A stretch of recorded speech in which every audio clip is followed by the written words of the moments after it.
my gosh. Hello, everyone, and welcome to Talk Chef. I am one of your hosts, Reka. I'm your other host, Jordan. And we have an amazing guest here today, a New Orleans food blogger, Chasity Pugh. Chastity. I already said it wrong. I fucked up. I suck. Reka, you also said New Orleans crazy. I did? Say it. New Orleans? You said New Orleans. Did I? Did. Oh my God. But it's okay. Oh my God. You guys, should I just leave? Reka ate a very large burrito. I did. And I do feel like it will be affecting her. I think it will affect me throughout the night. I'm very sorry. It happens. Throughout the show. It happens. But Chastity, we're so excited to have you. I've been following you forever on Instagram. You're one of my favorite food Instagrammers. Your food looks incredible. And you have truly, as someone who is also from New Orleans, goes there a lot to visit family, you have impeccable taste. Okay, I like that. Thank you. Like when I see the restaurants you go to, I'm like, yes, that's what I would order. Guys, truly, Chastity's Instagram is incredible. What is the handle again? It's in our description, but just so people can like literally go to it right now. Yeah. So if y'all want to go to it, it is Let Dat Girl Eat. So that yes. DAT. But other than that, Look, there I go.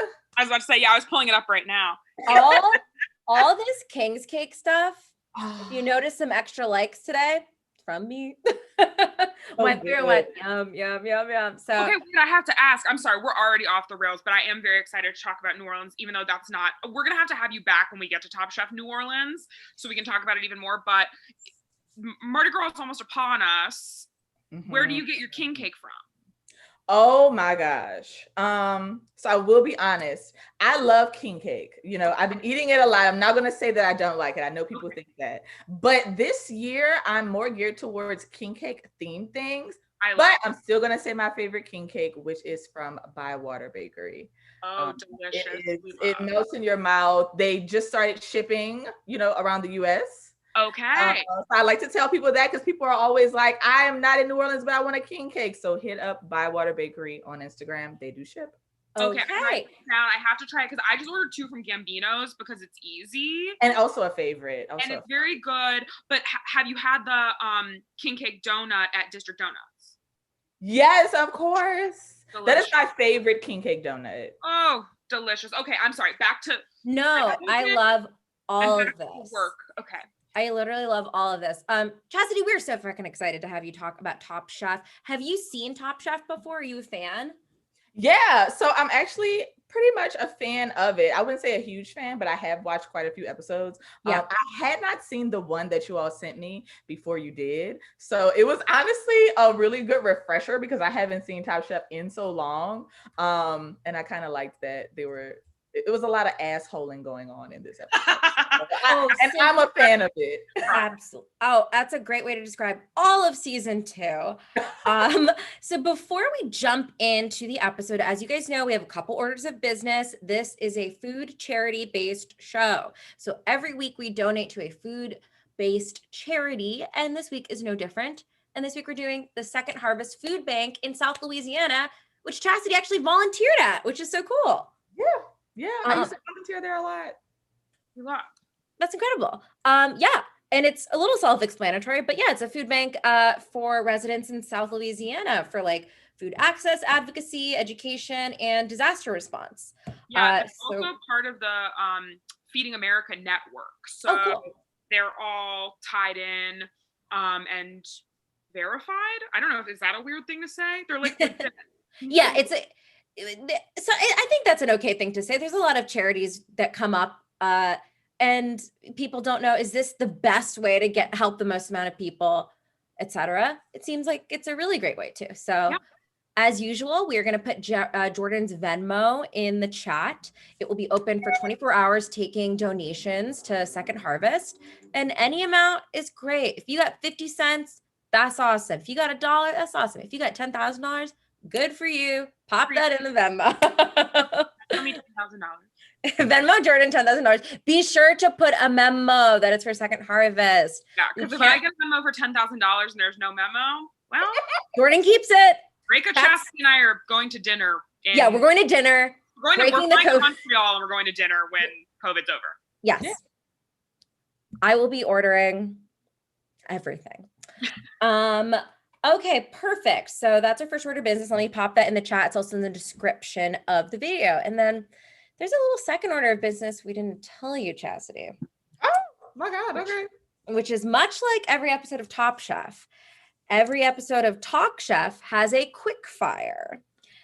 And this quick fire is just going to be 10 questions. They're not like trivia or anything. They're just personal preference based, like food, preferences and things like that.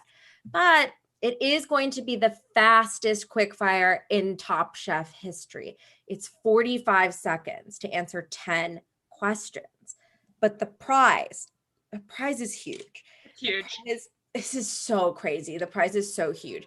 The prize is a deed to their, wow, okay, see the ambulance is coming because you're going to pass out when you hear the prize. It is a deed to the Terlato Wine Vineyard, a wine exclusively featured on Top Chef and nowhere else, where the minimum size bottle of wine is 7,000 gallons. That's how you know it's good.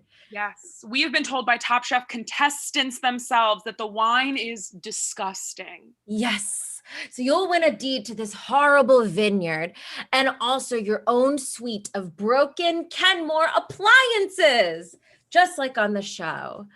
So are you ready for your quick fire? I'm ready. Okay, perfect. So I will start the timer. Okay, hold on, Reka. I'm sorry, I'm not ready. I'm just pulling them up. My computer's being... Okay, I have to advance. Give me time to brainstorm about what I think the question is going to be. Perfect. Yeah. You'll definitely be able to guess. I'm going to start guessing the questions. Yeah. Okay, hold on. I'm sorry. It's making me log back into my email. This is sick. My roommate works for Apple and I'm going to have to talk to him after this and say. Okay, this is upsetting, but you could make Jordan feel a little bit better if you Venmo'd her a couple of bucks for Second Harvest. That might make her feel a little less ashamed for how long it's taking her to get the questions up for the quickfire. And maybe if I didn't linger on it so much, she would also feel less embarrassed. But really, I think the money thing would be more helpful. I think the money thing would be the most helpful. And honestly, even just bringing up money fixed it because I have the questions. Wow. Let me just type this in the chat.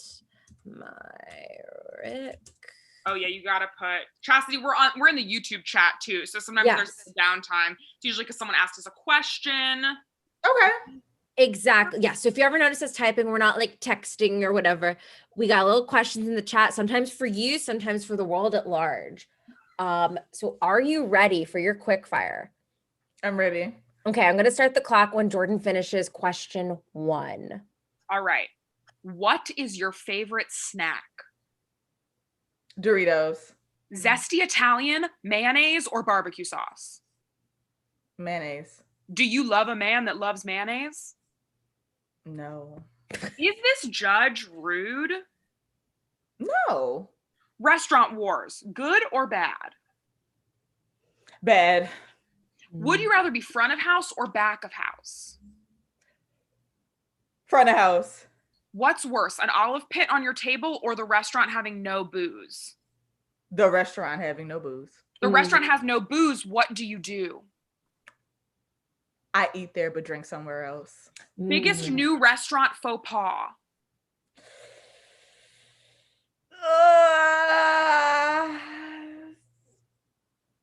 Not having good appetizers. We just ran out of time. But I think that's a good one question away from the end. But what I will say is I really value that you thought long and hard about that last one. You said, fuck the clock. I need to answer this honestly. And I think that's a great answer. I think a restaurant I think a lot of restaurants phone in the appetizers. Yes. I completely agree. I feel like, and maybe this is rude to say, Italian restaurants, I feel sometimes have a phoned in appetizer of like, it's just a bruschetta that's like not really the best bruschetta. Is that fucked up to say? No, that is real. Okay. I agree. I absolutely agree. I'm notoriously kind of like anti-Italian restaurants. I think they can be good, but I'm generally a little underwhelmed. I never crave Italian food unless it's like pizza or something, which Same. maybe, yeah. Like I'm never like, I would love lasagna right now or whatever. Yeah, I agree. I completely agree. But that being said, I think all your questions are incredible. I do need to backtrack. Okay. Your number one choice was mayonnaise, Chastity. Yes, which I feel is so controversial for me to say that.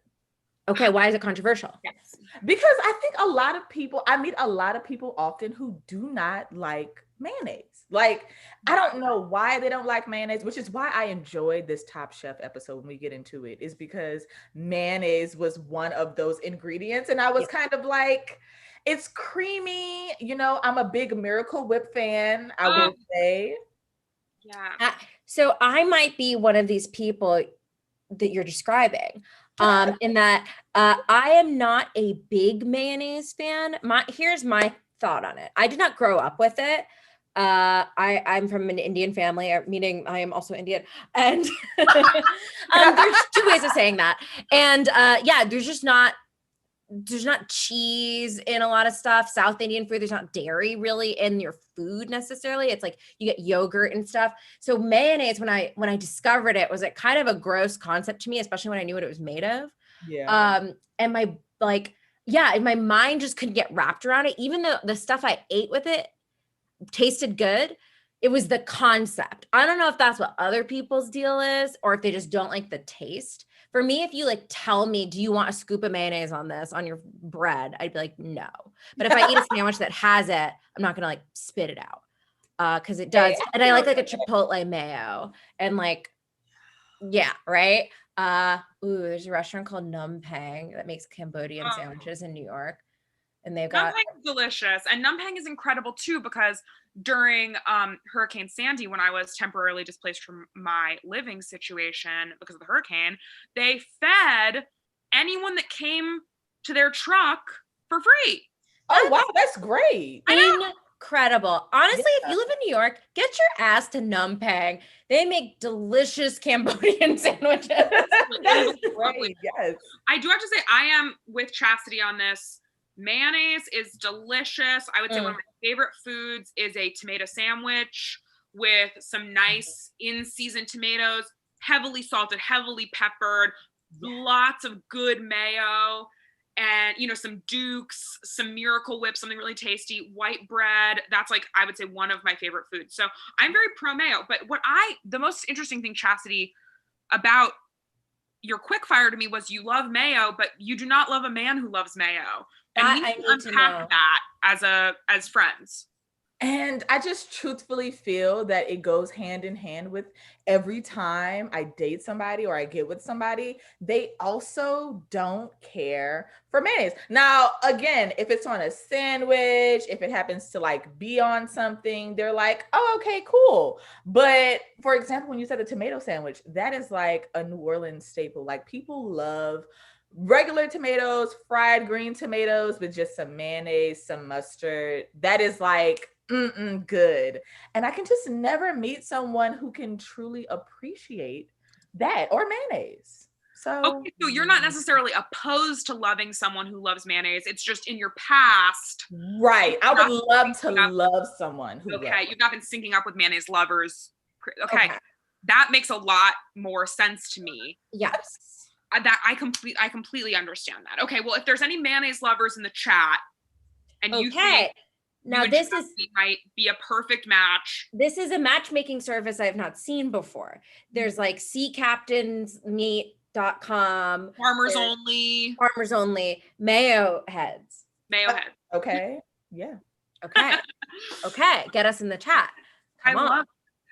So I thought that this quick fire was dumb easy. Really? Yes. So it was kind of easy.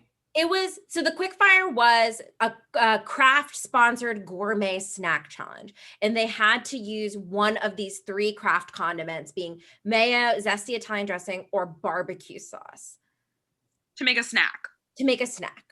I was mixed on this because to me, I registered this challenge as boring, which maybe can go hand in hand with easy. But I was just like, that's not make something with sauce. is like not an interesting challenge. And they all ended up making things that maybe not all of them, but some of the things they made I would classify more as an entree than a snack. Or like like the sandwich. I was like, this is like not a what? Yeah, I feel like if it's a snack, it can't like. I agree. There are sandwiches like the tomato sandwich you guys were describing that can be a snack. If it's not exceedingly messy, I think that can make it a snack.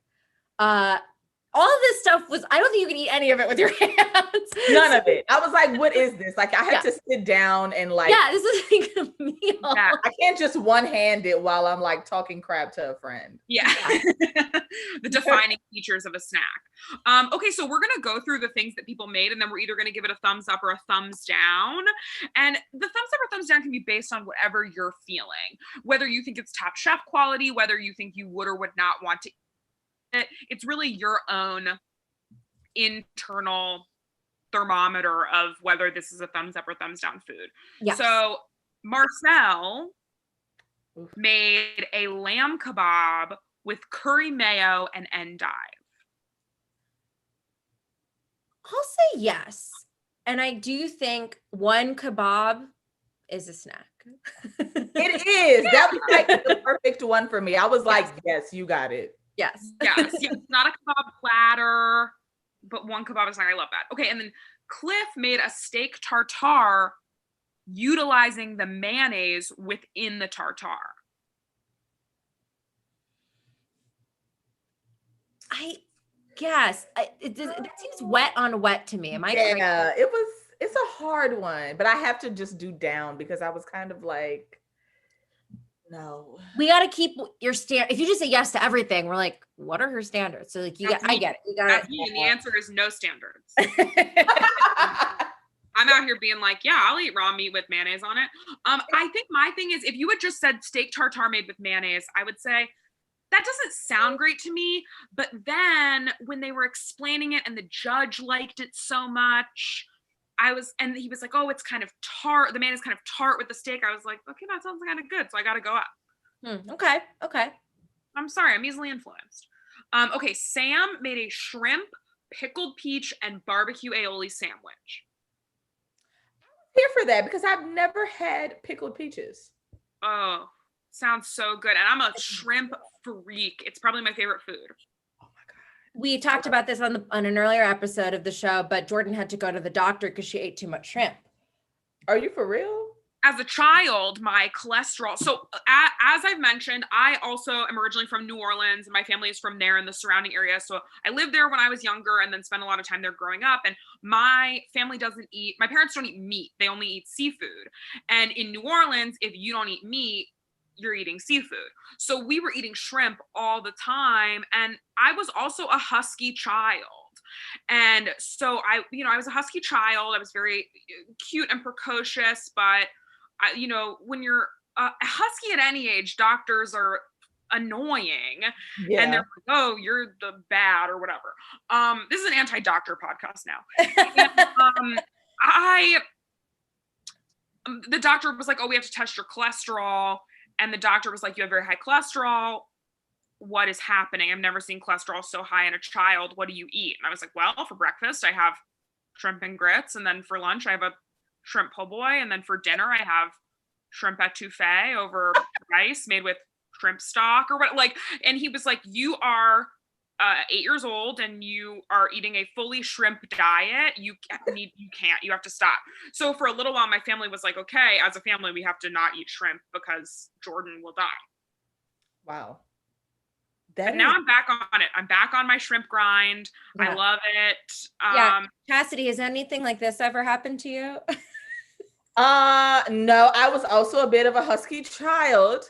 I definitely didn't go to the doctor for shrimp, but I did eat a lot of shrimp, a lot of seafood. I mean, Jordan, that is like you perfectly summed it up. When you don't eat meat in New Orleans, you just eat straight up seafood. And that is breakfast, lunch, dinner, because we can put it in pretty much anything. There's so much in it, which I love. Well, that is one thing I appreciate about seafood eaters. I think they utilize the whole animal. You're using the heads, you're using the shells, you're using everything. If it's not in your food, it's in your stock. And I think that's great. And I think that's the best thing about well, not the best thing, but one of the best things about New Orleans is that people, I think, really do utilize things. Like growing up, it was like, my family takes the shrimp heads and fries them and calls them spiders. And then you like eat those as like an appetizer with whatever. Or like, my mom will eat a fish, all the bones. Wow. She'll just suck it down. And it is scary to people who maybe didn't grow up, maybe someone who's from a Connecticut type situation. Which is that a direct call out? Right. I am originally from Connecticut. I always forget that. I relate Reka so much with Philly that I forget you're from Connecticut. But yes, Reka, if you saw my mom eat a fish, it might scare you. Yes, that's true. Again, growing up in an Indian family, again, as an Indian, did not eat fish at all. Was fed fish for the first time by a neighbor's dad. And then for a second time, my 4th grade teacher made me try salmon. So the craziest story about Reka. We're fully off track. Also, I can't stop telling the shrimp diet story, but Reka every once in a while will just drop that her 4th grade teacher made her try salmon. Yeah, what was that about? Like, did you explain to her that you Yes, actually. So this has all sorts of layers now that I'm 30 and realizing, but in 4th grade, we were doing some sort of play of a Native American story. And I'm sure we did it really tastefully in Connecticut. In 1998, I bet it was really sensitive. I wanted to, it wasn't like a tryout, but I think I like wanted to be the narrator, and I don't think I booked. I think I got some bullshit character. And we did the play, and we like sewed like blankets and stuff. Again, I'm sure super sensitive. I'm sure it was awesome. I learned a lot. And at the actual performance, there was salmon as like a thing you could eat. And I remember I must have said something like, I've never eaten that. And my teacher's like, try it. And I was like, she's like, just try it. And I tried it. And I'm not going to give salmon a bad rap because of this. It tasted horrible. I mean, it's like 4th grade, like school salmon. So I'm sure it tastes like shit. I'm sure real salmon or nice salmon or fresh salmon tastes great. But this didn't. So yeah. I'm just like, are y'all doing like a Sleep No More style immersive theater experience? Yeah. Yeah, the parents had to come up and we would go like, boo. Yeah, I'm like, what? That story, I've heard that story many times and I still can't seem to wrap my brain around it. I'm sorry, I'll get back on track with what we were doing, which is going over the quick fire challenge. And now we're on to what Mikey made. He made a brie and crab quesadilla with chipotle salsa and mayo salad. Feel free to disagree with us. There is no pressure. I will say this. I didn't like the mayo salad. Yes. But I liked the quesadilla. Okay. Yes, I agree 100%. Can you guys explain to me, as a person who hasn't eaten crab, brie and crab sound a little bit gross together? I'm like, it's seafood with creamy, and even the judge is like, oh, you think seafood and yeah, when they said that I was like, I think that they can go. So my issue isn't with fish and cheese. It's not like it's like fucking salmon and cheddar or something. Would that be good? I don't know. I'd eat it. Why not? I think brie was like, oh, that is so creamy. I guess I just don't know what crab tastes like, so I have nothing to like compare, like what it would taste like against crab.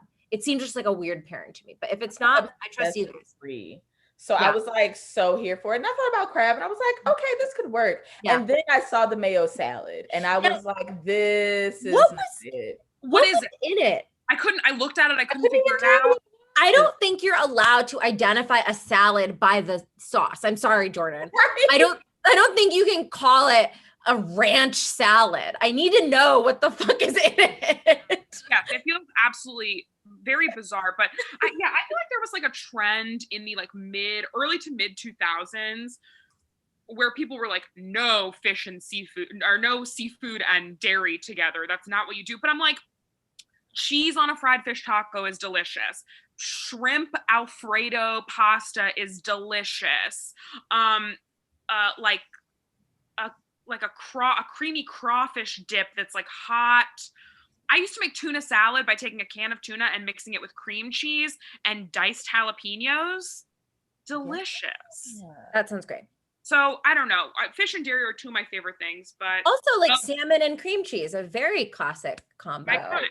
Amanda is bringing up in the chat, what about a Caesar salad? Reka, Chasity, that's defined by its dressing. How do we feel about that? Okay, is that... Dang, she got us there. Fuck, Amanda! Again? That's so true. Damn it. Okay, wait.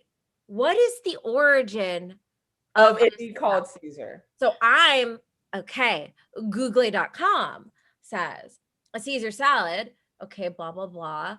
Yes, okay, blah, blah. Okay, it's attributed to restaurateur Caesar Cardini. Okay, so it might be named after a dressing, but it is also named after a man. And Reka loves salads named after men. Yeah, I love a big Michael salad. Yeah. He's fine with that. Yeah, a big. Okay, Elia made fig raisin toast with barbecue, honey, and almonds. Honestly, strange, but I was there for it. Okay. It looked good, but I don't like it for me. Say again, Chasity? It was the fig for me. Oh, we're not a fan? I told this the other day, well, a couple of days ago on my page, because I was trying some cookies and I think they were like, I want to say they were fig and persimmon, or either they were fig and lemon, but they were really, really good. But I don't like figs because my grandma used to have a fig tree in her backyard for the entire duration of my childhood. And she would make us pick figs so she could make preserves. And I had never eaten figs, but I hated them because of labor. So you never even ate the preserves that you were helping to make? Yes, I was like, I could not. I was like, she would be like, do you want some? And I would just be like, no, I don't want any of it. So every time I see fig now, I'm just kind of like, pain. So funny. It's so funny to me that you didn't even try it. In my mind, your grandma's like selling it and she's like, no, you guys can't have it anymore. Get to work. That's not for you. Yeah, no. I love that. Okay, and our last quick fire dish is Elan made a smoked salmon Napoleon with a zesty Italian foam. I wanted his foam to work, so yes. I did too. I will say I'm in the middle. That foam sounds sort of disgusting to me. I guess I just don't want it in a foam. I don't mind a zesty Italian taste, but I don't know. At least on this season, all the foams that they make look like spit. I don't like foam in general. Are we pro foam? How do we feel? It freaking depends. I think mostly I don't need it. I could do without it. Yeah. I think to me, a foam feels like a whisper of a sauce. Yes. And as anyone that's ever watched this show or met me for 3 minutes or more knows, sauce is my favorite food. And I don't want, like, why would you want just like a reference to a sauce? Yeah, a footnote. Like, yeah, and not the real sauce. Yeah. I want it as thick as possible, honestly. I want my sauce as thick as possible. People might look at some of the sauces I make and be like, too thick. And I go, no, it's got to be thick. I completely agree. The only place I think I like foam, now that I'm thinking about it, is like, I like a latte that has a I thought like Starbucks. I've never heard of Starbucks. Yeah, like a lot of froth or foam on a drink. I didn't even know that beer with a big head was bad because I was like, I like the foam. Same. I love the foam. Oh my God. Yes. That's the only foam for me.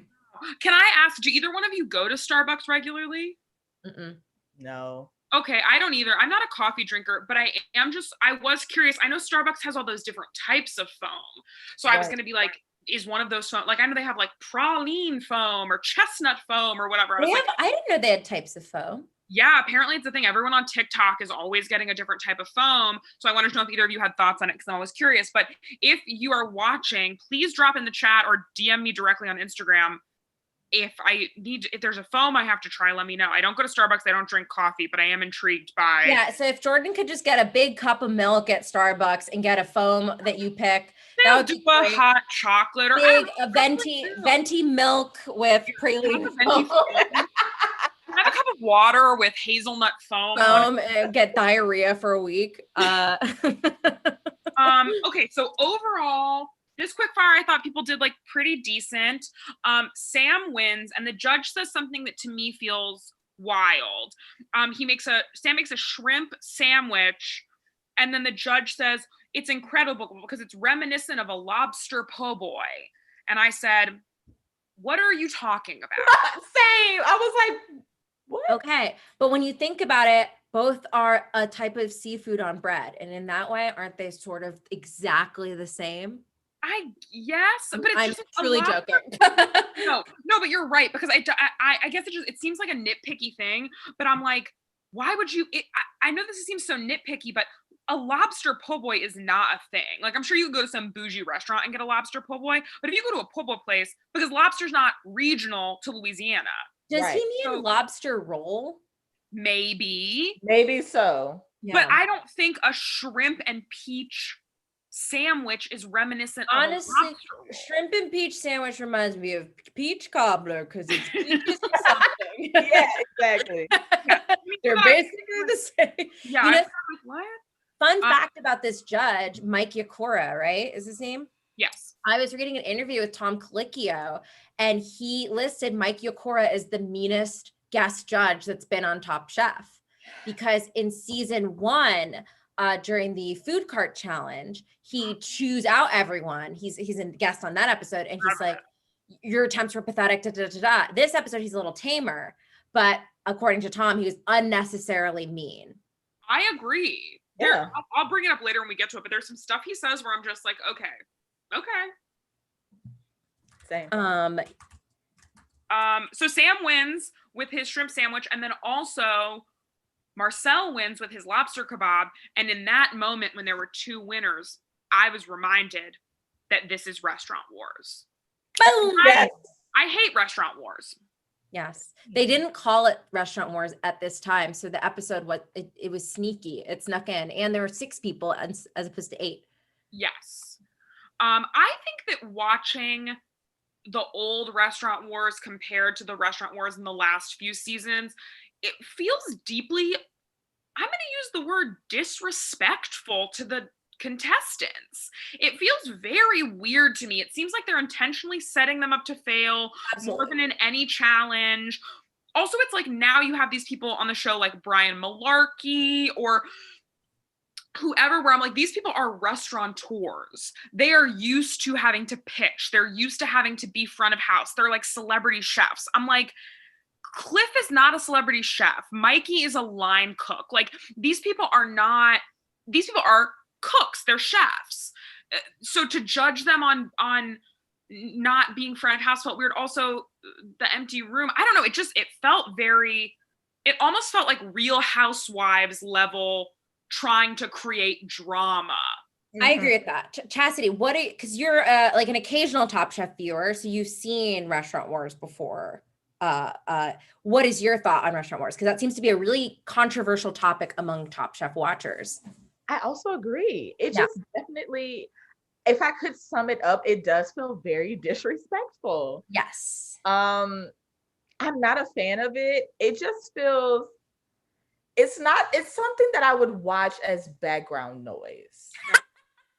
If I could sum it up, you have those shows where you're kind of scrolling on your phone and you just need something there. That's how I feel about it. That's incredible. That was Emily in Paris for me. That is incredible. Rika, I can never remember. You don't hate Restaurant Wars as much as I do, right? Here's my thing. I don't hate the episode as much. I do think it deviates from the things I love about Top Chef, in that I love that Top Chef is about food, not necessarily in this season, but that most of the time it is about the food and about being creative with food. And Restaurant Wars, Jordan, I think you pointed this out, or someone on a Reddit forum I was on, was like, Restaurant Wars, you can't even remember the dishes they made because it's so not about the food. It is about constantly playing catch up to an impossible moving target. And in this iteration, I was like, this is batshit. So for those who didn't see the episode, they get $700 to design their restaurant in a totally raw space. It's not even like painted. It doesn't even have floor. Yeah, it's wild. It was so wild. It's crazy. $500 to get like plates and cutlery and stuff at a restaurant supply store, and $500 to get the food itself. And they get a design like expert, but it's just one person. Exactly. Also struck me as maybe it's like it looks weird. Maybe like each of those people had a team of people, because there are obviously like contractors working. But I was like, I'm sorry, Christine, and I don't remember the other woman's name. They're each designing a whole restaurant. Right. And then one of the teams changes their concept in the middle of that pissed me off. I was like, are you serious right now? I'm imagining that person driving and like, I did my day of shopping. It's like, hey, Pam, we're changing the concept. Like, truly, it's going from Mediterranean classy to diner. Literally. I would have rather it be the other way. I would have been like, you're right. Yeah, Yes. let's do that. Yes. And I also think to change to diner and then not serve any diner food. That was also like to do an upscale diner. I mean, it's like fucking umami burger. Just like, make a really nice burger and charge $17 for it. But like, yeah, so I don't like those aspects of it. I don't like the front of house, this consistent issue every season where they're like making a chef front of house, especially with only 3 people on your team. I think that's stupid. That's like asking me to be like, okay, Reika, we're going to do this competition. Can you fix a car? I'm like, I'm not trained in this. Why would I be able to do this? I can try. I will suck. And then to get criticized of like, your fixing of that car sucked. I'm like, I know. I told you it would. That is endlessly like just a repeated mistake every season. That I think is dumb. I think it's dumb to have the restaurant designed in 24 hours and that it was still like raw looking 45 minutes before service. I'm like, whoa, one of the teams, their contractor or person showed up 2 hours late. I'm like, is that okay? So it's just a mess. And I think Jordan and Chasity, you were right. It is like deeply disrespectful and unfair to make them do that and make their ability to do that a sign of them being good and not like getting by the skin of their teeth. Yeah, I agree. Yeah. And this just was like, it all felt, it was very tense. None of them were in a good mood. We'll go over the dishes. The dishes were weird. So first we have this diner concept, which is Cliff, Marcel, and Elia. And as you all know, Cliff and Marcel don't like each other. Marcel is notoriously difficult to work with. And Elia is like one of the most bizarre people that have ever been on the show, in my opinion. She's like 7 years old and she has like a very bad attitude towards anything that is one iota, like something she doesn't want to do. Anytime something is like a displeasurable task, she's like, I give up. Yeah, it's wild. Reika and I have commented on this before, but Tom has said that Elia has the worst attitude of any contestant that's ever been on Top Chef. Which is wild because you might not get that from like an episode like this because it's not the most overt bad attitude. Sometimes people have bad attitudes because they're just, you know how chefs are like angry? So they'll be like, that kind of person that's like, hey, bitch, get off the line, like that kind of thing. And Elia's not like that. Elia's just like, another challenge. I have to make soup. Yeah, I'm like, I don't want to make soup. Here. Yeah. You be here. Yes. Okay, then go home. I don't know. She just seems upset all the time. So that team is obviously a very controversial team. But they, as Chasity brought up, they started out as a Mediterranean concept because chefs are addicted to doing upscale, vaguely Mediterranean, coastal Italian, new American fusion, right? It's just like a piece of squab, a piece of sole, God bless, no flavor, delicious. So that was their concept. And then halfway through they call and they're like, actually, we're doing an upscale diner, which I think sounds kind of cool, but this was their menu. So as their appetizer, they did a barbecue coffee chicken wing. Thumbs up or thumbs down?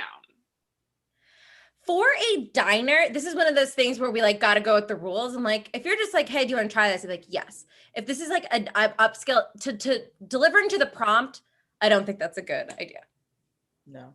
Yeah, I don't like that. And then their second course left me truly baffled. It was a vegetable tempura. Yeah, classic With American diner. Iconic American diner food, vegetable tempura with mozzarella and Cornichon aioli. Yeah, is that supposed to be? So here, yeah, again, would eat is not a.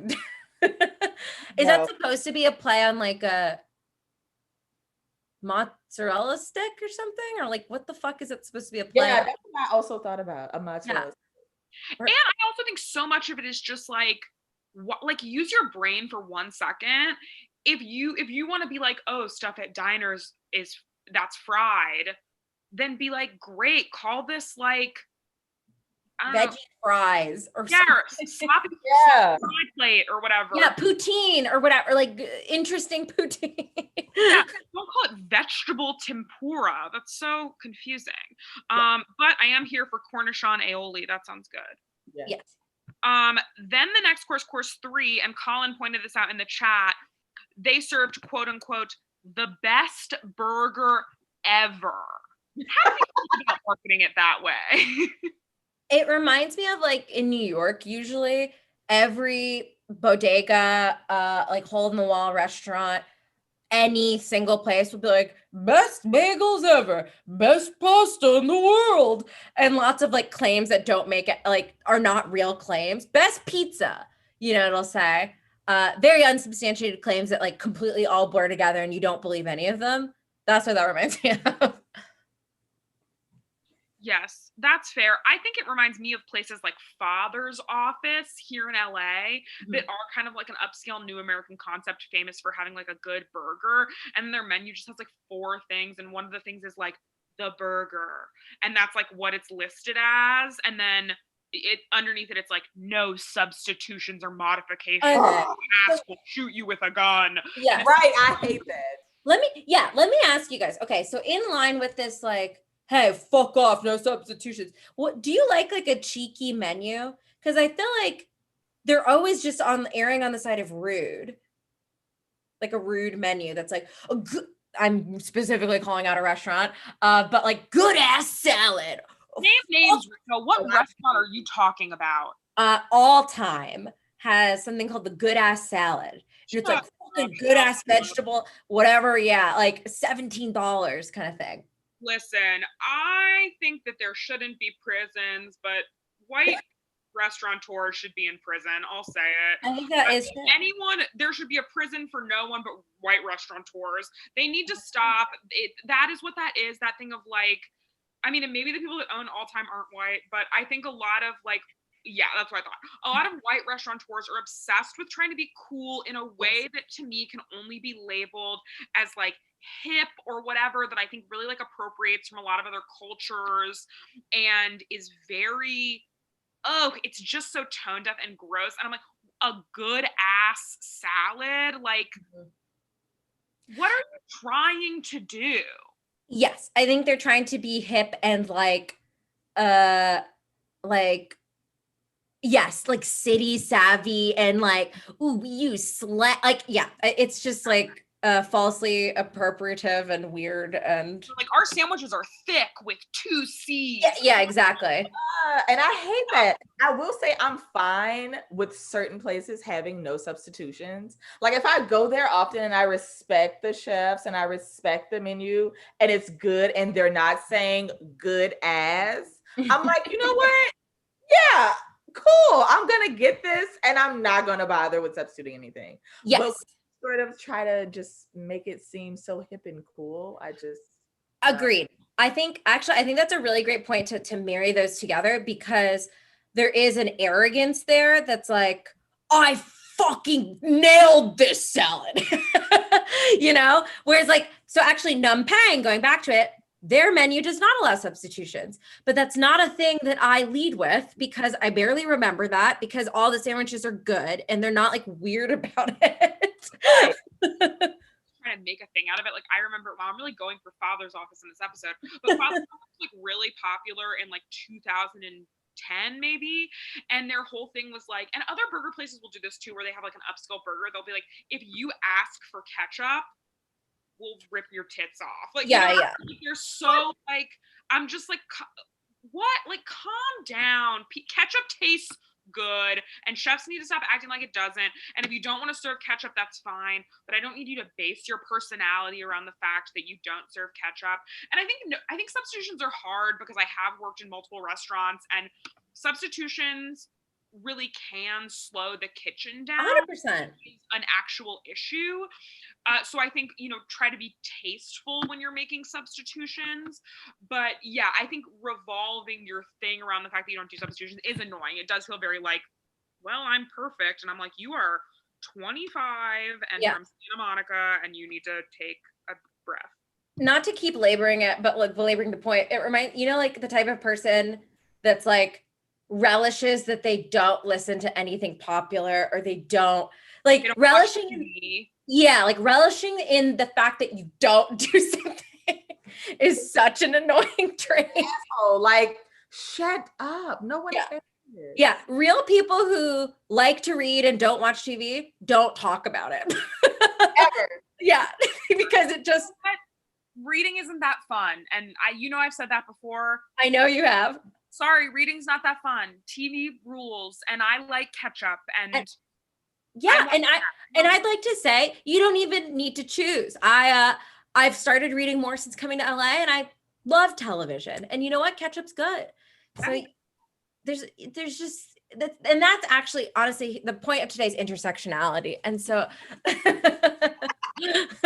glad we could talk about this. Yeah, I'm curious, Chasity, do you like ketchup since we touched on mayonnaise? Or are you a ketchup fan?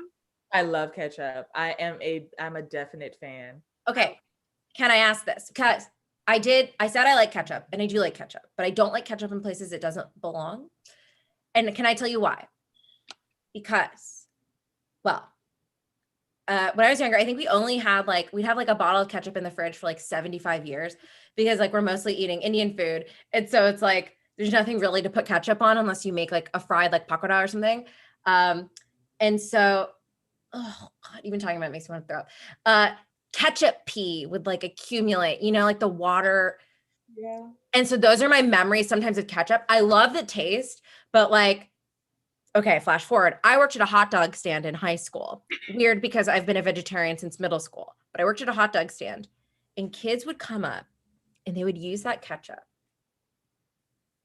and they wouldn't shake it. So they'll just turn it over and then the pee leaks onto the bread and the bread's now got this like wet, light red tint. And then the ketchup comes out and they'll make a mess and they leave the ketchup everywhere and I have to clean it.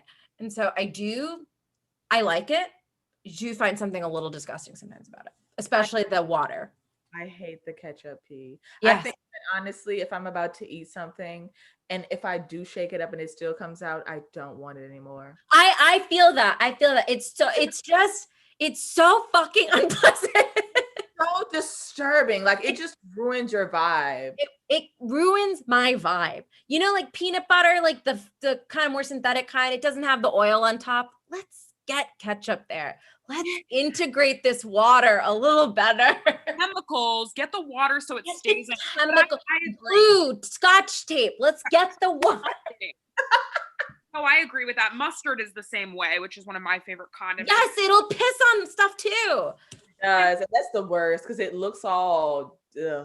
It looks like light urine. Oh. I will say we've lost a follower watching the show since condiment piss. Sorry, we're keeping it real. Yeah, sorry you can't handle the truth. Tune in to Top Chef if you're not willing to hear the truth. Yeah.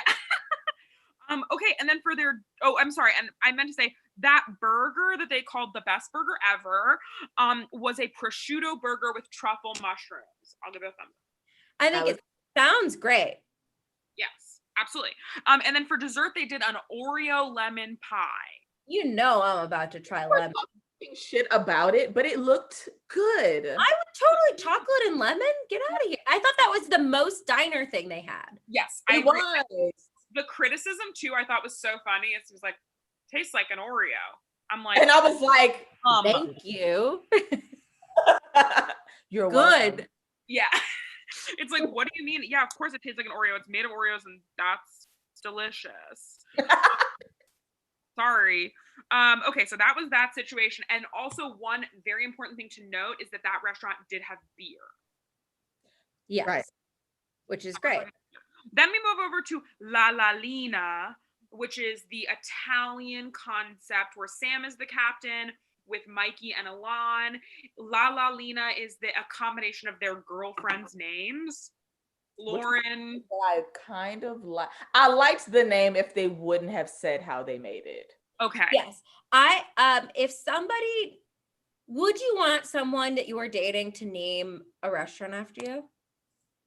I feel like that meme when the girl is like, and then they're like, yeah. And then they're like, actually? yes and no. Yeah. Okay. Yeah. Can you expand on that a bit? It's like, yes, because what if it has super delicious food and I can come in and stunt and drink champagne? But also, what if we break up or your restaurant fails? Yeah, exactly. Or like, yeah, I guess it's how far into the relationship or how serious you are. Because in my mind, like these people didn't stay together, and that isn't a restaurant that exists now, but like to see it forever immortalized on TV. Yes, I say yes. I wish someone would fall in love with me and name a restaurant Jordan Myrick. I love attention and I don't care if the restaurant fails. Also, someone is yes. Amanda's bringing us in the chat. Marcel does I don't know if we want to call it a rap or a spoken word poem at the beginning of the episode. Yeah. What do we think? 10 out of 10 or 11 out of 10? -1. And I will warn you, this is not the first time he raps in this whole season. And what do all of you think about that? What do all you think about that? Are you going to keep watching? Oh, we just lost 20 followers. Okay. I think that, what I'll say is what a level of confidence to be a very bizarre little 24-year-old, 25-year-old, however old Marcel is, white man, and say, I'm gonna do a little rap on this cooking show. What a level of confidence is the equivalent of saying a shitty apartment has character for a person. Like, oh, you're confident. But sometimes I'm nervous to do things in front of people that I know I'm good at. So the idea of him just being like, yeah, I'll do a rap, and I'm like, wow, men are just built different. Yeah. I think it was uncomfortable and bad. Yeah, it made me very uncomfortable. But I did rewind it. I did. No. Watch it more than once? To memorize it? Only once, but I just had to take it all in. Yeah. Did you memorize it? No, but it did feel inspirational again that he had that much audacity. I was so like my hero, iconic. Yeah. Wow. Honestly, this is the nicest thing anyone's ever said about Marcel still to this day. Wow. Okay, so guys, if you're ever in a jam, watch this little rap. Wait, what did you say, Chasity? You said you enjoy him? I will say this. I did not watch before this show. I didn't watch season 2. And I want to complete watching it to see him progress. Wow. Because I will be following up with you on this. And I'm kind of like, what is the end goal? Like, where do you go from here? Yes. Oh, sorry, Yeah. Oh, I was just gonna say, backstory on Marcel is that he and everyone in this season are very annoying. And it's always hard to tell whether he is being bullied or he is a bully. And I think the answer is both. Yeah, I agree. Okay, so we're over this new concept.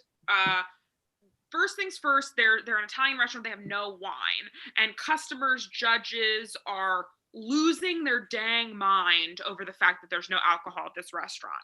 How do we feel about that? To me, I don't really care. I'm going to a restaurant for the food. A nice cocktail is nice, but if they don't have alcohol, that doesn't affect me. Where do you two lie on that? I love a glass of wine. I'm not going to lose my shit over it. I think I'm more like, hey, Top Chef, wine is expensive.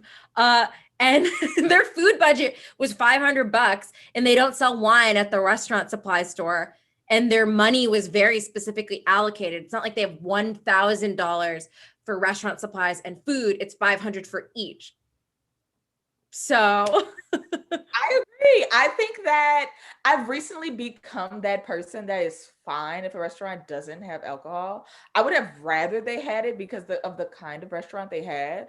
But again, the budget, and also, are you really going to like throw a hissy fit that you don't have alcohol at a restaurant? yes. And sort of brazenly admit, I don't wish to be here. Right. I was like, damn, tell us how you really feel. I need wine. Yeah. I was like, are y'all okay? And yeah, I'm just like, what? But people were upset about it. So before they even served their entrees, they did a little like surprise amuse-bouche, which people seemed to really like, which was the crostini with a mini meatball, pesto, and a little roasted tomato. I literally wanted to eat it when I saw it. It looked good. It looked good. And all those things are like tasty. And then for their second course, they did a linguine with mushrooms and parsley pesto. And then for their main course, they did a pork loin with polenta. And something important to point out is that the polenta was served on the side, and that was a large point of contention. So pork loin with polenta on the side. No, I don't mind it about that because I was fine with it being on the side. At first, I was like, okay, true. I can see how you would expect it to be. Yeah. But I'm not a huge fan of polenta. So I feel like I'm the type of person that would kind of just want to nibble on it, maybe not eat the whole thing. So right. Okay, so I'm wondering, but are you a fan of grits? I am. Okay. I had to know. I like grits more than polenta, but they're so similar. I was just wondering if you also were not into grits. It's weird. I like that this menu is gearing up towards what I will say might be one of the grossest things on Top Chef.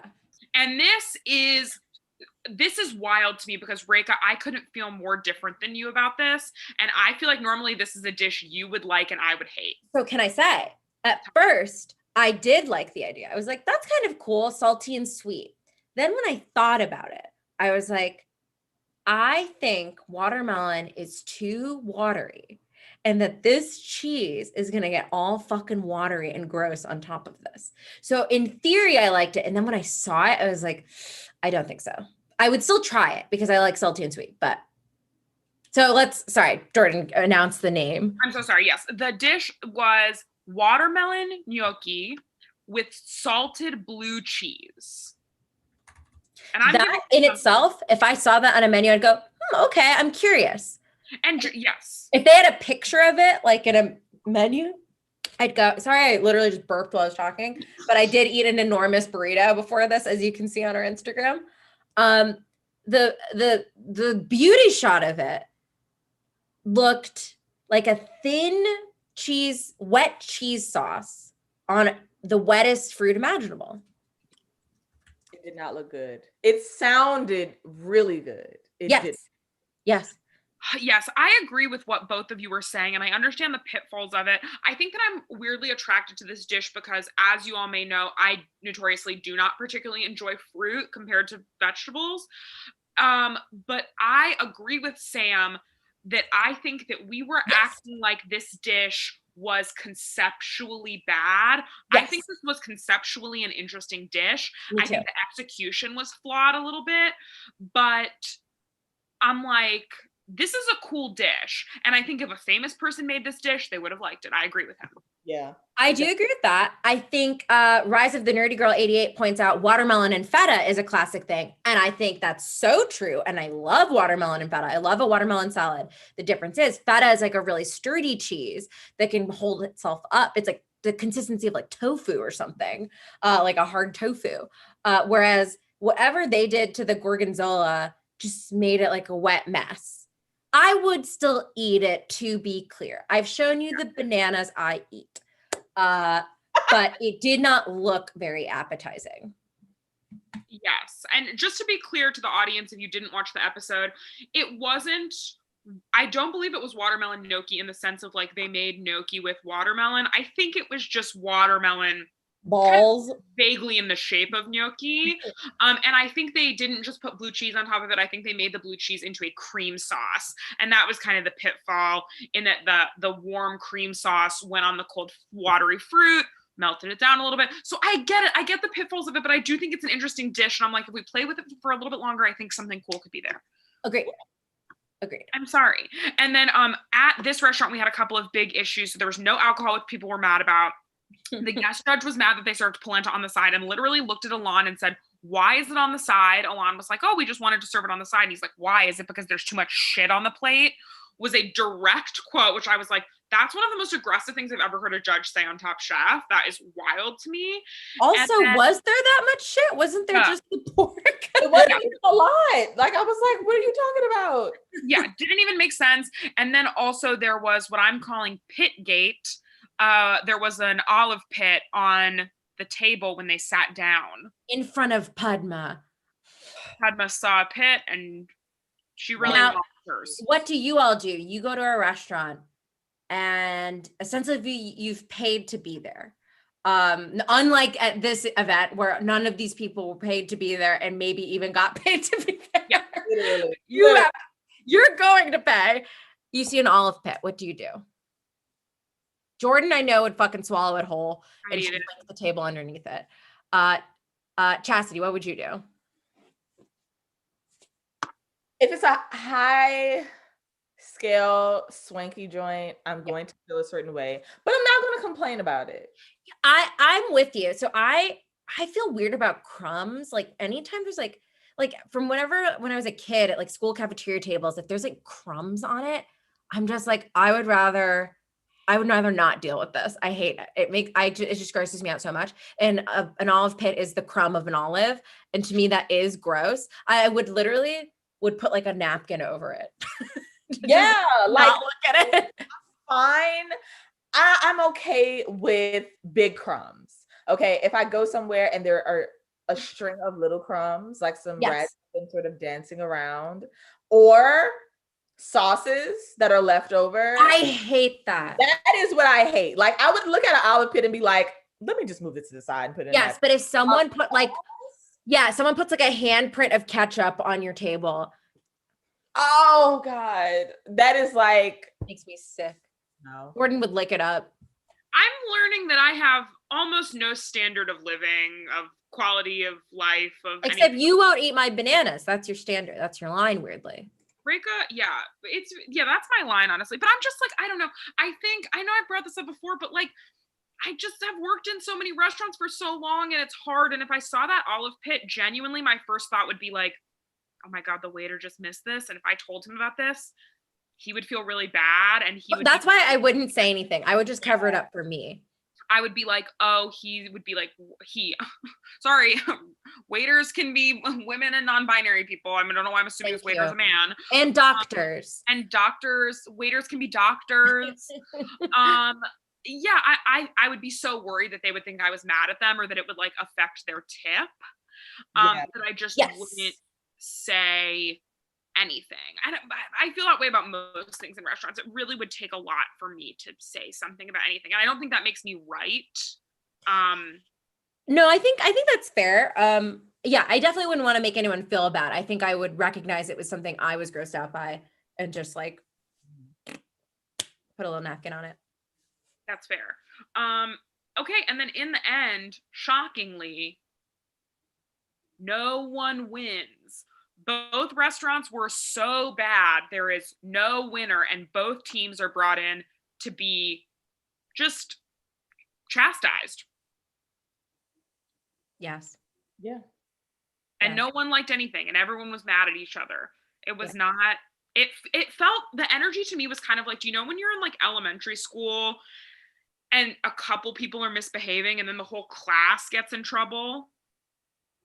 Oh, sure. Yeah. And then the teacher is like lecturing the whole class and it's kind of being like, well, what did you do? And I'm like, I don't really know what I did. And I don't really know why I'm in trouble. I feel like it was them, but I guess I technically was here, but I also had to be here. I don't know. It felt kind of weird. And then in the end, I'll go ahead and say it.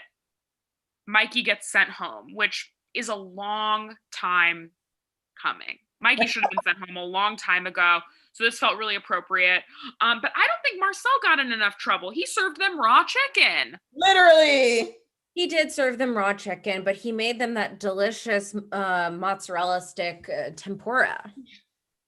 So I think he evened himself out. Did you see the chicken wing that they served? It was disrespectful. It looked like a chicken wing for a Polly Pocket. It was the smallest chicken wing I've ever seen. I'm like, how do you undercook that? Yeah. I'm dead that you said Polly Pocket. Like, it just registered to me. Oh. It was probably just as rubbery. Truly. Oh, did y'all ever used to chew on the clothes for the bigger Polly Pocket? Yeah. When I saw that tweet, I was like, ooh, I feel seen. No, I never see mine were too tiny. I had one Polly Pocket that was shaped like an octagon, and it was a little like beach party, and I would play with it in the bathtub, and it was like this small. I couldn't chew on any of it.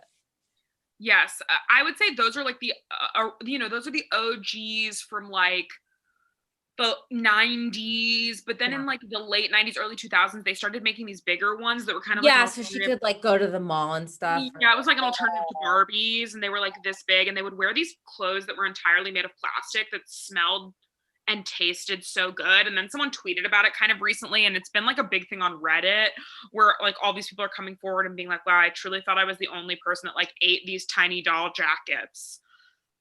That's very funny. Wow. But apparently it was like a big, like people did it. And I don't know if I ever fully ate them, but I put them in my mouth for sure. Okay. So maybe that's the new appetizer at this diner. Yeah, mine. Chasity and I open up a restaurant. The appetizer is Polly Pocket jacket. Polly Pocket jackets dipped in mayonnaise. Yum. Oh, the flavor. Oh God. I love it. Okay, so Chasity, I have to know, and Reika has to know, one thing we always do is we put your dish up against the dish that won. Sadly, no dish won. But we will say, I'm going to say, tell me if I'm wrong, I would say the probably the most successful dish in this entire challenge was the tiny meatball crostini. Yes, that's the one they said they liked the most. So let's say, Chasity, you're in Restaurant Wars, you have to do an appetizer. We're going to put this up on our Instagram so people can vote on if they'd rather have your appetizer in your Restaurant Wars meal or the tiny meatball crostini. If you want, you can take the Polly Pocket jacket idea. Yeah. Funny enough, I typed this in my phone. I was really, really because when I watched the beginning of it, I was really here for the oh my God. The wrap. Yes. The kebab. Get it out. Oh my goodness. I was really here for the kebab. And I was sitting here thinking of an appetizer that I would make out of the stuff from the appetizer round. And I just really feel like a kebab or a skewer of sorts, but with shrimp remoulade, and use the mayonnaise from that round. Yes. Oh, remoulade. That was on heavy on my mind. I was like, yes. That sounds great. We absolutely love that. And it's so funny because it was shrimp, and like then we started talking about a shrimp love affair. Oh, well, I'm thrilled. I would absolutely pick yours. We're going to put it up on the thing. I can't wait for it. Chasity, a couple of things before we wrap up. Do you have anything you want to plug? It can be a restaurant you like, a personal project you're working on. We're going to keep sharing your Instagram so people can follow you. Everyone should go follow Chasity if you want to look at good food, which I'm sure all of you do. I will say you probably got a few people to order a king cake from Bywater Bakery already, according to the chat. Yes, please order it. Those are one of my faves. That is a plug that I would love to plug. Let me think of anybody possibly. Do I have anyone that I need to plug? I don't have anything coming up for myself. No, just follow me. Yes, follow. And support the people that I do follow. I follow a lot of and post a lot of small businesses, a lot of LGBTQ folks, a lot of POC, And I think that if anything, I want to push the business towards them. A lot of them ship their stuff. And even if they don't ship their stuff and you're in the area, check them out. Heck yes. I am on the Bywater Bakery website right now. Thank you so much, Chastity. I love that. Yeah. And if anyone, I mean, obviously we're in a pandemic, but post-pandemic, if anyone is going to New Orleans, like please look at Chastity's recommendations. They are incredible. I can't recommend them enough. And Chastity, we have one final thing to say to you. Okay. You are top chef. Oh my God. Thank you. I want to thank the Academy. I want to thank this show. I want to thank the judges. Yes. And yeah, that's it. Incredible. Wow. You didn't even get played out by the orchestra. Yeah. Chastity, thank you so much. Again, Jordan's Venmo is going to be open for 24 hours for donations to Second Harvest. So please, anything you can donate, anyone you know might want to donate to this awesome South Louisiana organization is much appreciated. Her handle is at JORDANMYR1CK. And that info is in the chat and it's in the video description. So thank you guys so much. And Chastity, thank you so much. Yes, thank y'all. I had so much fun. This was a blast. And guys, we hope you tune in next week for Talk Chef, because not only will we have another cool food-based charity, but next week is literally, I think, the worst episode of the whole series. Not the worst. It's the most drama filled. I will say it's in the top 3 worst episodes of the series. I like it. It's awful.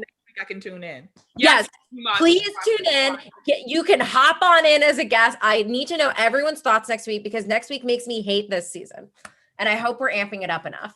All right. Well, we'll see you next week. Bye, Yes, everybody. bye, everyone.